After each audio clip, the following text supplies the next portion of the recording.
Ready? Rolling?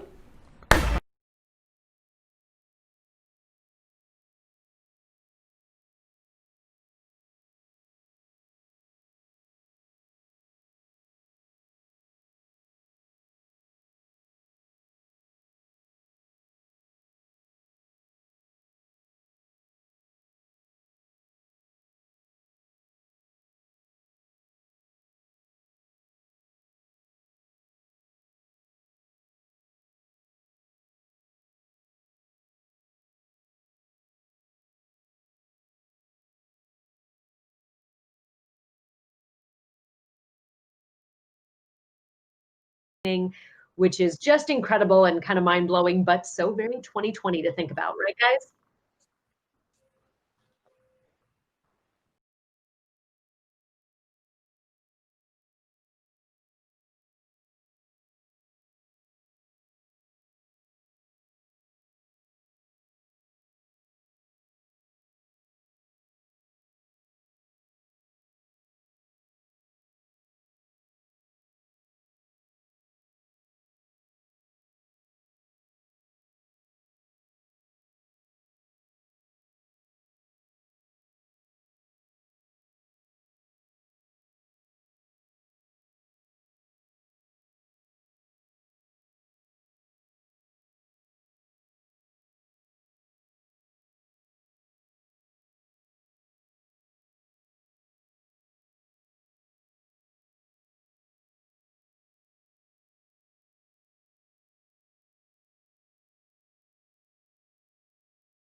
Hey everyone, happy Monday. Welcome to a brand new episode of La Vida Baseball Live.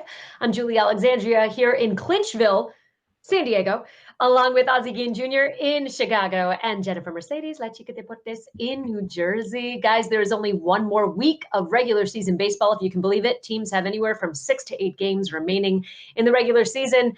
Incredible to think that it's closing time and we kind of just got here, but here we are. It's so 2020, right? Exactly. So 2020. But here we are.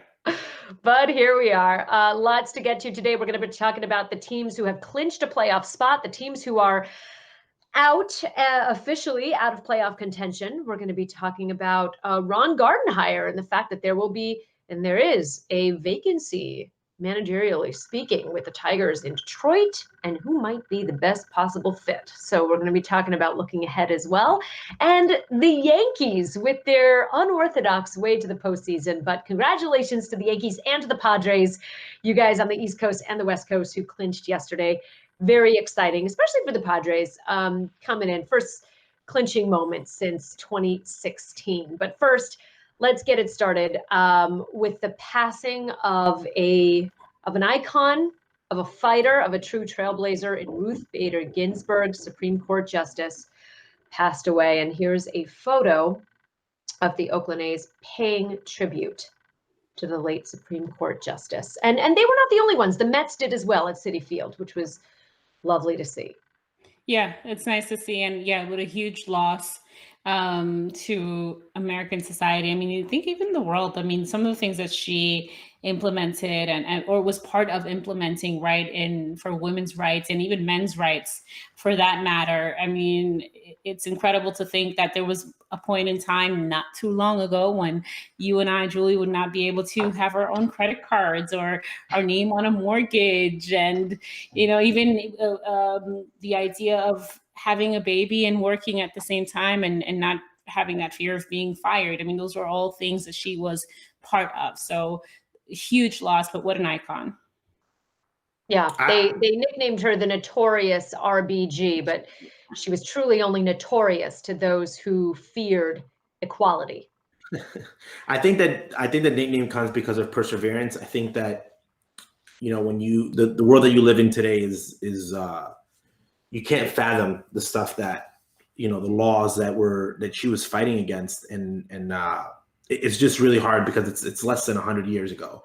So I think that regardless of what your political opinion is, I think that she will go down in history as an icon, as a pioneer, as someone that in her position got to the highest level, but was also forward thinking, pushing the envelope of creating change and asking for more. So I think just from even just being a dad now of a daughter, it's just someone that's going to, when someone tells you it's not possible, you can't do it.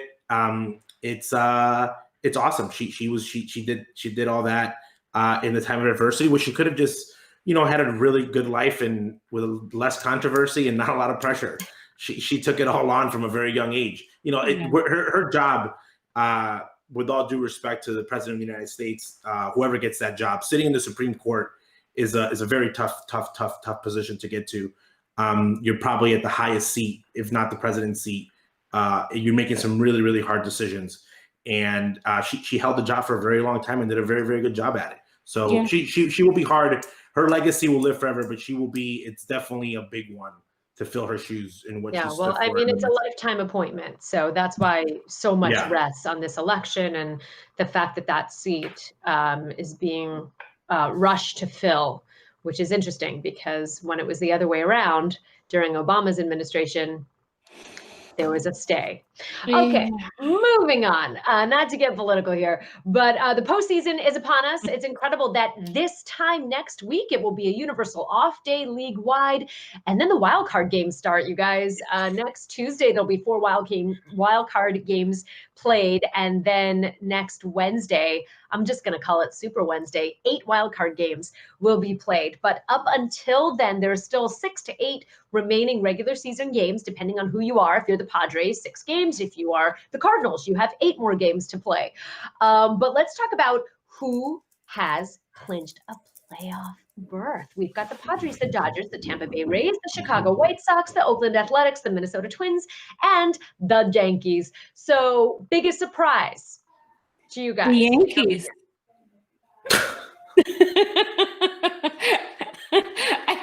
I Based on what, Jen? I think that there was a time where the Yankees were going through a very difficult time and people did not believe in the Yankees or that the Yankees were the Bronx Bombers, and I think that there was a lot of people who were like, oh, they are going to make it. These are the Yankees. I think that there was that feeling for a lot of people. I don't think that we're surprised about the Padres after the way that the season started. They started the season pleasantly. I'm very happy that they're there. I think it's going to be super fun playoff having them in there. And it is 2020. So, and I think we said it on the show at the beginning of the season, which was not that long ago when you think about it. But I think we said it, and we said, 2020 could be the year of the Padres, and here they are, and having a good old time celebrating. While we're at it, last night when I saw the celebration, part of me was like, COVID, and then the other part of me was like, well, they obviously all tested negative, so whatever, celebrate and have a good time, because you know what, it's the first time, it's a bunch of young guys out there, so I'm happy for them. I think that they were the most surprising the whole year, meaning from beginning to end, because people thought Colorado was going to be better. Arizona completely flopped.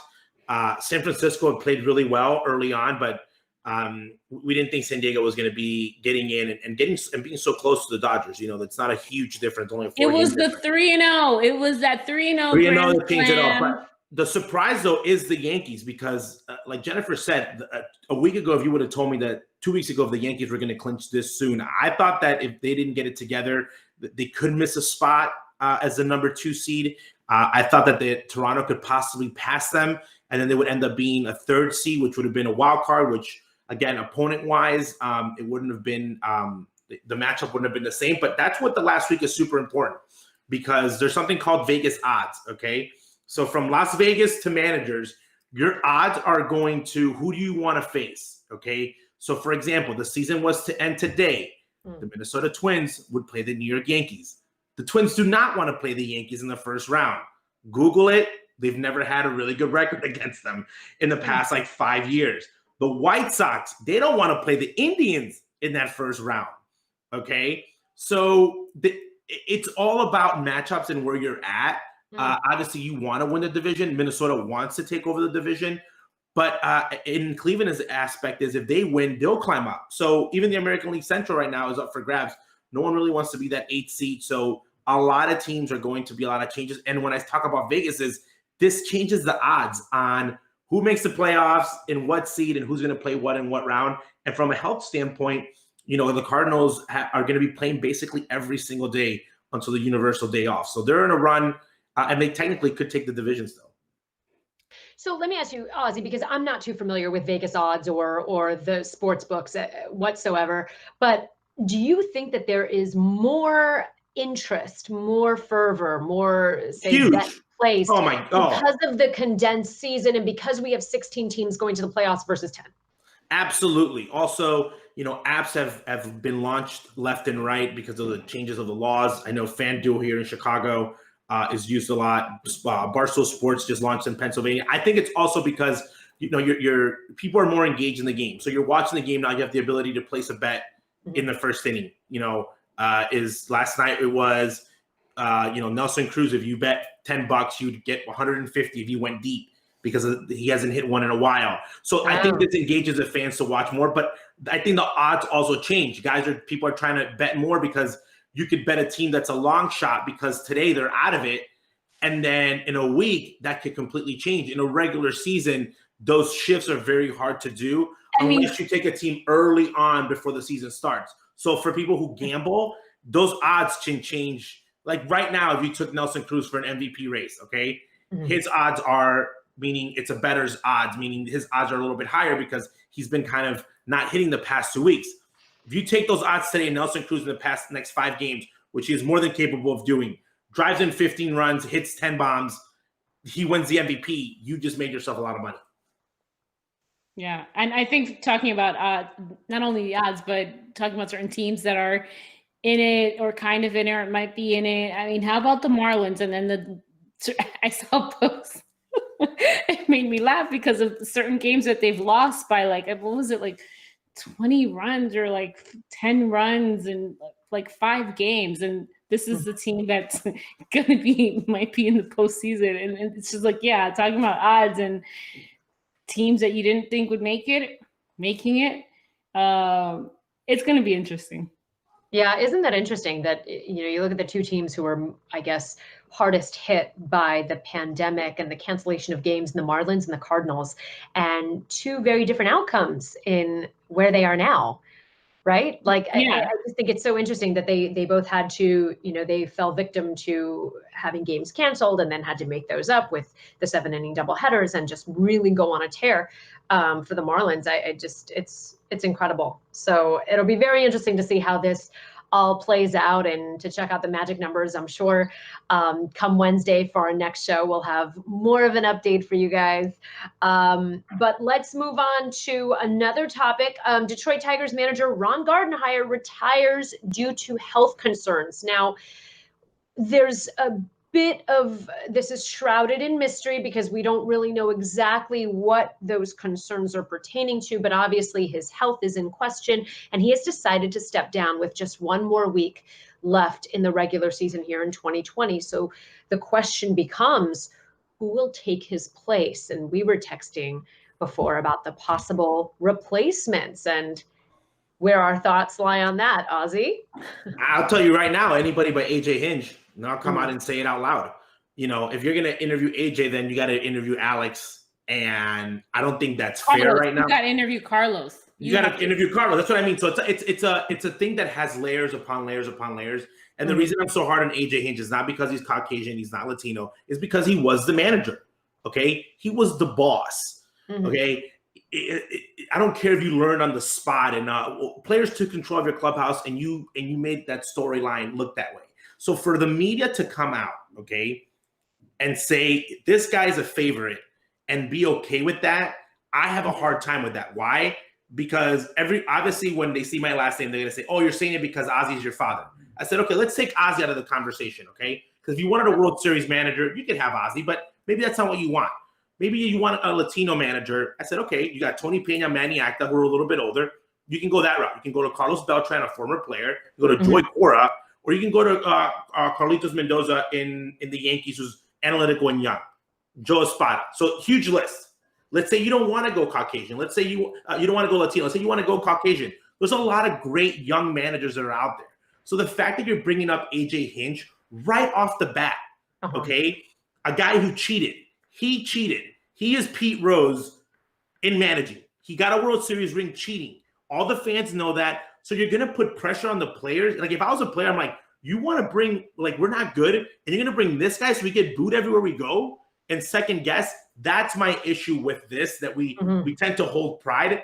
If I was a player, okay, and AJ Hinch got a managing spot and I got caught juicing, I would say, "Why did you juice, Ozzy?" I say, "Because Major League Baseball doesn't care about cheaters. This guy cheated and he's back in the game.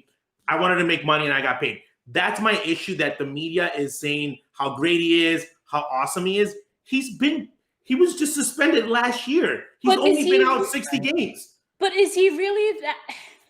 Okay, I understand he took his team to the World Series. I understand they won World Series, right? But how great is he if he didn't have control of his own? He's not great. He's not great. This is the part that I argue. People said that he was great analytical, that he was the greatest analytical manager of all time. Analytics don't count when you're cheating. So analytics, of course, if you know what's coming, of course analytics works. So he's not the greatest manager. And then allegedly he was the greatest clubhouse guy ever. Really? And you threw out guys under the bus because you couldn't control superstars. So because you blamed them. He didn't even say, "Hey," if he would have came out and said, "Hey, I was a young manager. I really wanted to go for it. I got caught up in the moment," and you went that route, but he didn't. He said, "Oh, I couldn't control Carlos Beltran and Alex Cora," basically.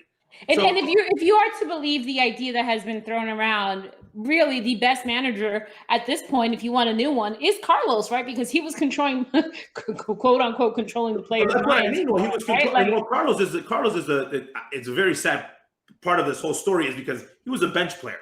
He was a player who was in the bench. Again, great career. We probably would have made a great manager. But like even his name doesn't get brought up before AJ Hinch. I don't care if AJ manages 4 or 5 years on the road and people forget. That's fine. But I think that 60-game season, and you think that he's already the best option. If I'm interviewing against you, I'm like, you're interviewing me basically with somebody that cheated. Like my first question would be like, "Ozzy, how would you be good for the job?" Well, I won't get caught cheating because I won't cheat. So that's the part where I have a problem with that, where you're going to bring up this individual as the first candidate. Like Mike Scioscia doesn't have a job. Mike Scioscia, go look up his record. Manny Acta doesn't have a job. Like you can literally look at every coaching staff in Major League Baseball right now and find 2 or 3 guys that are so capable of having a job. And then we have media in the United States that covers baseball bring up AJ Hinch as the first option. That is incorrect. Ozzy, question for you. Top 3 Latino candidates that you would throw out there, and top 3 non-Latino. Top 3 Latino candidates right now, depending. That's a hard question because it depends where the team wants to go. And when I say that is, they just got Gardy stepping down, and I think they were very happy with Gardy. And Gardy has had issues in the past with health. People need to understand, when you're a manager in a professional baseball team, or a manager, and it's like being a CEO or a head coach in football, any main sport, your life becomes the team's life. So meaning your family takes literally a second, they become second to it. Health starts becoming an issue because a lot of guys take it to heart. And then at your age, as you start getting older, the traveling, your health, your family starts worrying. A lot of managers, it's not made public, but family members step in and say, "Hey, I think it's time for you to let go of the reins and let somebody else come in," because the competitive edge takes over. So this might be the situation with Gardy, where his family's like, I think it's time for you to step down, and he thinks it's time before, you know, you do have a really big stroke and it's really bad. And I think that that's the situation why he's stepping down, not because the Tigers were not happy with him. So I think that for him, I think that it would probably be an older manager, somebody like Ozzie, Manny Acta, Tony Pena, that have done it before managing wise, or a coach like Joey Cora. But where they go younger, that's where I would put in the list Beltran, former player, Carlos Mendoza, who's with the Yankees, and Bam Bam Mullen, who's also been a coach for a long time. So I think that when you build a profile of a manager for a team on who you're looking for, are you looking for experience? Are you looking for a former player? Are you looking for a mix of both? And I think right now there hasn't been a better time for candidates, because if you want to go the non-Latino route, you have Mike Scioscia, you know, Buck Showalter, on the Lloyd McClendon.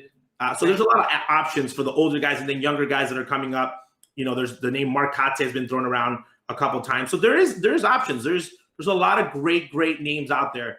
The fact to be bringing up AJ Hinch over and over again. Well, who knows? Maybe they're just doing it for clicks because they know it's going to get people riled trust up. me, I clicked. Trust me, I clicked. I clicked too. No, I bought it. That was their goal. They definitely got it.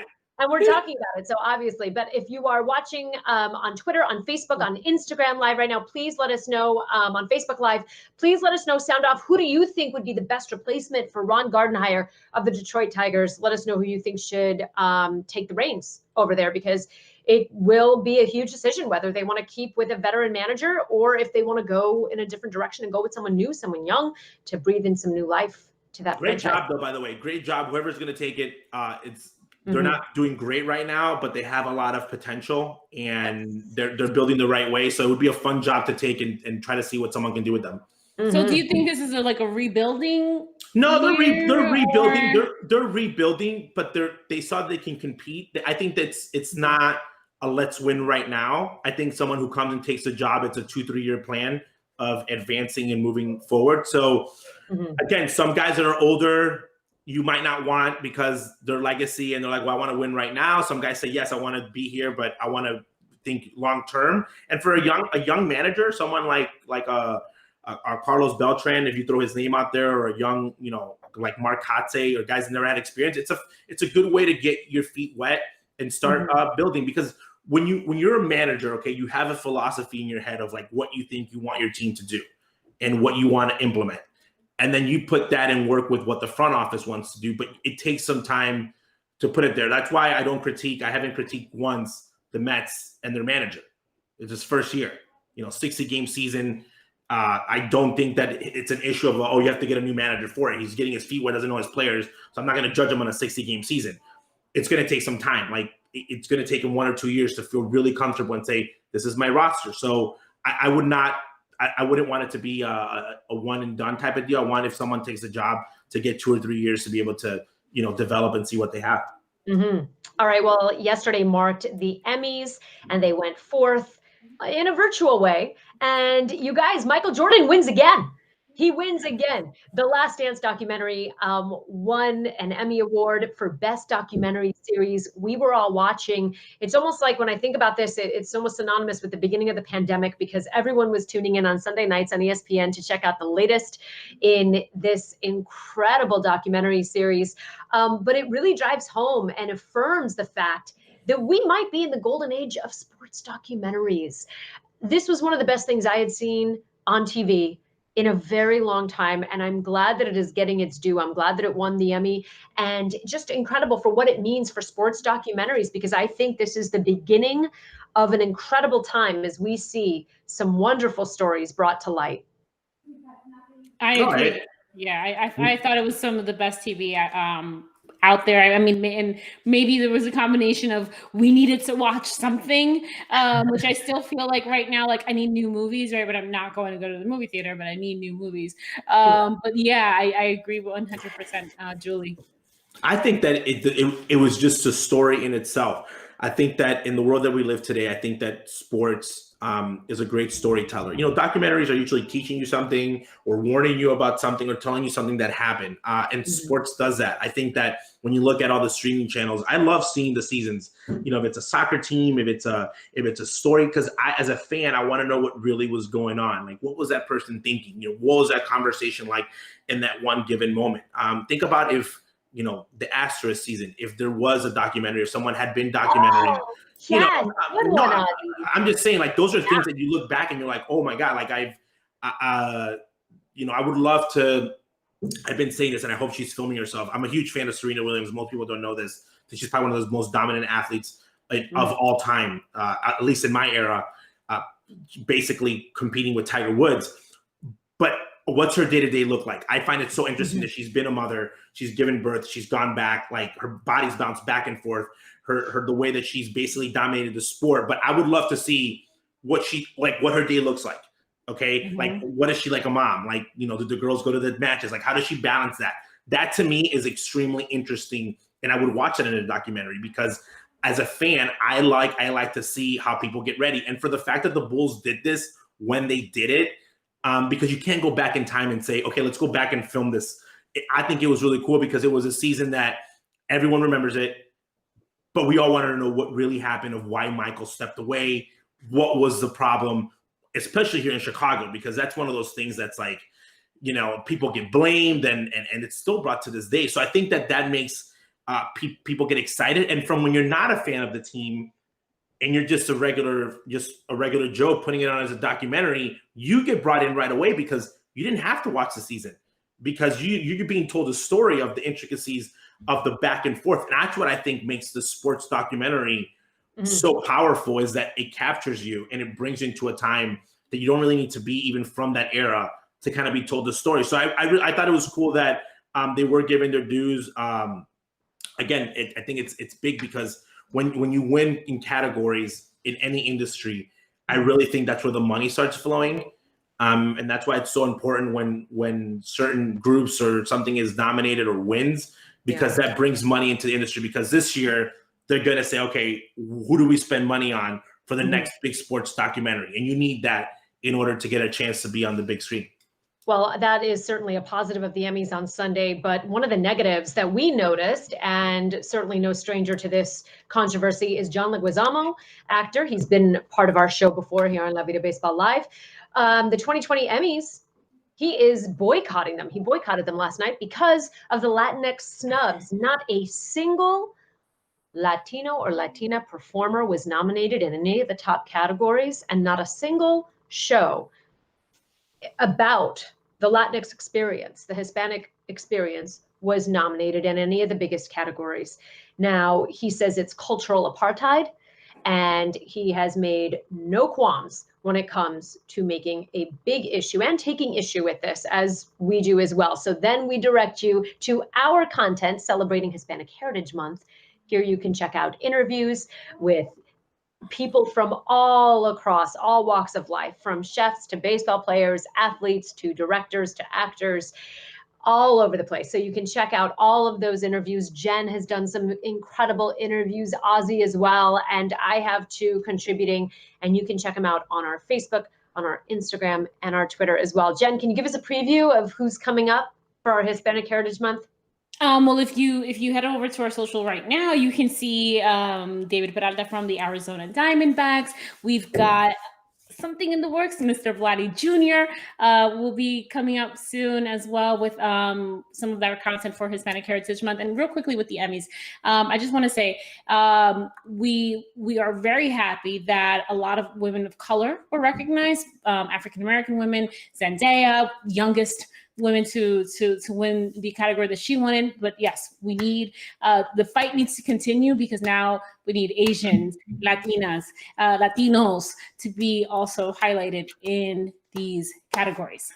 I was surprised when you guys shared the amount of shows that are built around that. That was my issue, okay? Because my issue is, had it been just actors playing other roles and whatnot, I say, you know what, maybe you weren't good enough and you didn't get nominated. But my problem was when I looked at the list of shows that are made based on the Latino experience.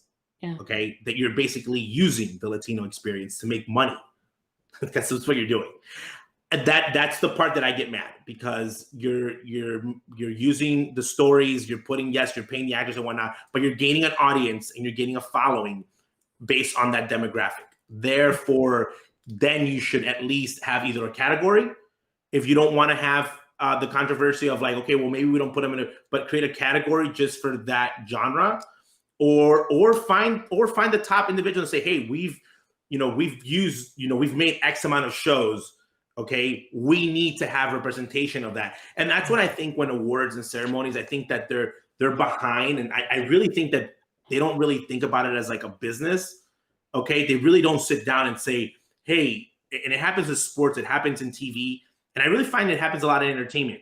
I'm going to put a product out there, okay? And I'm going to gain money from this. Latino players, Latino actors, and people start following and they fall in love with it. And we're happy and we're doing great. And we're thinking that, okay, this is awesome. Everybody's happy because they had a chance to perform and do what they have to do. But then when it comes to things like award ceremonies or being given executive level positions, once they're done in their careers and whatnot, then those industries don't seem to follow up on that. When I think that the demographics should be looked at as like, if this much was brought in from the Latino, Latinx genres and shows and whatnot, and we made this much revenue, that should be the walk-in step of where you have to have them represented in the award ceremony, because I think that it's a game changer. You look at the shows now, the game of subtitles has changed the way that you watch shows and you tell stories. Yeah. And I think they're doing themselves a disservice, because with like someone like John coming out and saying and making a statement like that, now we all know. Because beforehand, I don't think I would have noticed, because I wouldn't have been paying attention. But because of someone with his stature and like what he's been able to do, now I'm like, and I started looking into it, I'm like, okay, this is a huge issue. So the Academy has that in their hands to fix. Absolutely. I just want to read a quick quote. It says, clearly the increase in representation has not been equal for all groups, and clearly there is still work to improve and to be done in both gender and racial representation across all categories. And that's where we come in. So thank you for watching. We appreciate your time. And we'll be back on Wednesday with a brand new episode of La Vida Baseball Live. Jen, Ozzy, thank you for joining me. And we'll see you next time. Thank you.